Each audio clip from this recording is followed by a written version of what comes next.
Xo'p, 3-0 hisobida g'alaba qozondik. Muxlislar maza qilishdi. Mana shu o'yin haqida fikringlar. Bu bor o'yinimizmi? Ya'ni real mavjud o'yinimizmi yo bir martalik eyforiyamidi? Men boshlaymanmi, siz boshlaysiz? Bu o'yin o'tgan dasturda siz jiddiy qarab bir savol berganingizda, yo'q, unaqa qilmang Sanjar deganga sizlar. Hech qanaqa ahamiyatga ega emas dedinglar. To'y bir qanaqadir to'y debam, xizmat oshi bo'ladi to'ydan keyin. Hamma xursand, to'y qanaqa o'tgan bo'lsa ham, bir ishkal, to'polon, janjal bo'lgan bo'lsa ham, xizmat oshida hamma to'yni zo'r o'tganligini maqtaydi. Shunaqa o'yin edi. Menga yoqqan tarafi Temur Kapadzening bu o'yinga munosabati. Tarkibni ko'rgan paytim ham endi tarkibda o'zgarishlar bo'lishini kutgandim, to'g'risi.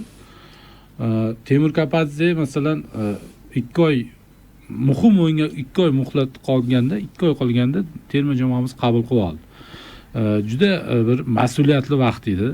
Buncha murabbiy bunaqa paytda jamoani qabul qilib olmaydi, ayniqsa milliy jamoani. Chunki bosim bor. Bosim juda yuqori milliy jamoada, Tarozida jahon chempionatiga yo'llanma turibdi va yo'llanmaga real imkoniyat bor. Siz zo'r ishlab yo'llanmani qo'lga kiritsangiz, mana hozir ko'pchilik aytayapti-ku, baribir Katanisning anaqasi ko'p edi, unaqa xizmati deb. Lekin xudo ko'rsatmasin o'sha shu yo'llanmani qo'lga kirita olmasangiz, tanqid hammasi Kapadzega nisbatan bo'lardi-da. Katanitga emas. Katanitga emas. Katanitga hech kim anaqa emas. Katanis zo'r edi. Biz hali 2-o'rinda edik, unaqa edi, bunaqa edi. Deyarli tayyor edi. Dedi, shunaqa deyishardi.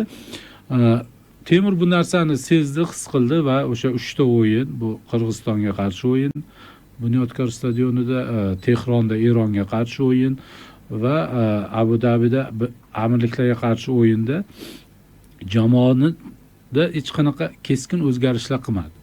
Nafaqat tarkibda, o'yin uslubida ham, o'yin falsafasida ham deyarli hech narsa o'zgartirgani yo'q. Endi bitta-ikkita o'zining sal qanaqasini demasangiz, bir qanaqadir detallari, u juda bir mayda detallarga o'zgartirish kiritdi demasangiz, deyarli o'zgartirmadi. O'sha Katanis qo'ygan relsga qo'yib ketgan jamoa o'sha inersiya bilan yo'llamagacha olib keldi. 3 ta o'yinda mashinistlik qildi deylik, o'sha Lokomotivning tempini buzmasdan, tezligini o'zgartirmasdan, yo'nalishida o'zgartirmasdan qildi. Lekin Qatarga qarshi o'yin menimcha sal o'zgardi. Biz birinchidan 3 ta himoyachidan 2 ta himoyachiga o'tdik. Bu juda katta o'zgarish. Chunki bu o'zgarishga avvalgi o'yinlarda Temur bormaganligi, o'sha bosim bor, natija uchun javobgarlik bor, boshqa. Bu yerda o'sha bosim yo'q, natija uchun javobgarlik yo'q. Lekin men o'sha stadionga borib bildimki, bizning jamoamiz natija xohlayapti. Chunki nafaqat davlat rahbari kelyapti o'yinga, haqiqiy shou, davlat rahbarining yonida 2 ta mehmoni bor, Slovakiya bosh vaziri, Bolgariya prezidenti bor. Bu endi bunaqa o'zi aslida juda katta bosim bu ham. Shuning o'zi.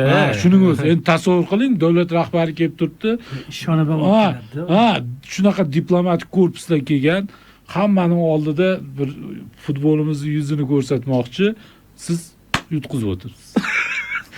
Bu ham bosimda aslida. Demak, bosimsiz emas edi bu o'yin. Lekin Temur shu o'zgarishga bordi. Asosiy bosimdan qutulganligiga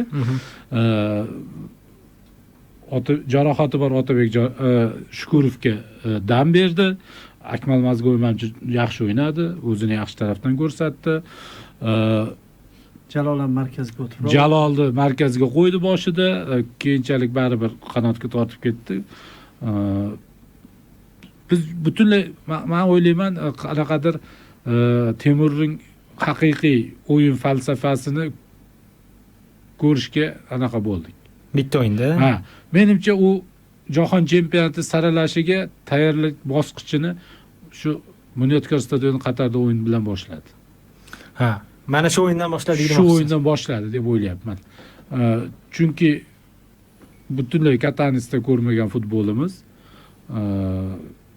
Katansi hech qaysi raqibga qarshi men to'g'risi eslolmayman, agar bir juda kuchsiz raqibga qarshi ikkita himoyachi bilan o'ynagan bo'lmasa, so'nggi o'yinlarda hech qachon o'ynamagan. Doim biz 5 ta himoyachi bilan bitta hujumchi bilan o'ynardik. Bu yerda Jaloliddin ko'proq hujum ortidagi hujumchi bo'lib o'ynadi. Deyarli ikkita hujumchi bilan o'ynadik.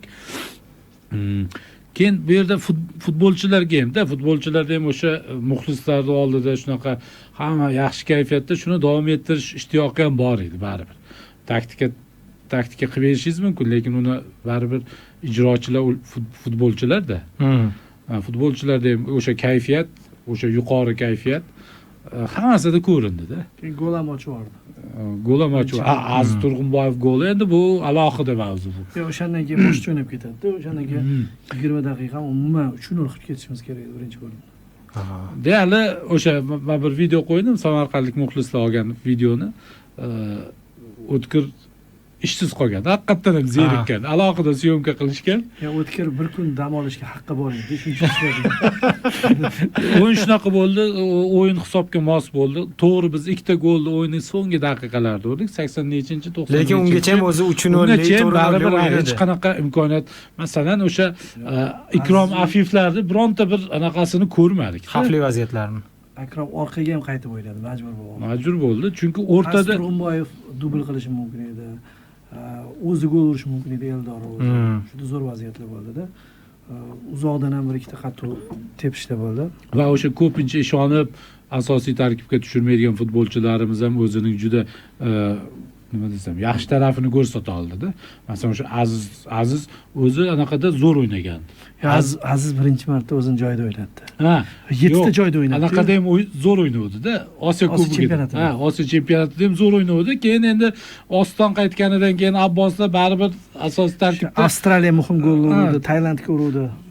Shunaqa bo'lib qoldi. Masalan, Akmal ham baribir zo'r o'yin o'tkazdi. Mazgovoy, Sergeyev endi alohida mavzu, Jamshid men tabriklagan bo'lardim. Iskandarovni masalan ko'pincha endi muhim o'yinlarda unchaga tushirmaydi, lekin mana tushirganda ayniqsa o'sha ikkita golni assist qildi-yu Shomurodov hamda Sergeyevda. Alaqada endi pasi Eldorga bergan pasi dahshat chiqdi.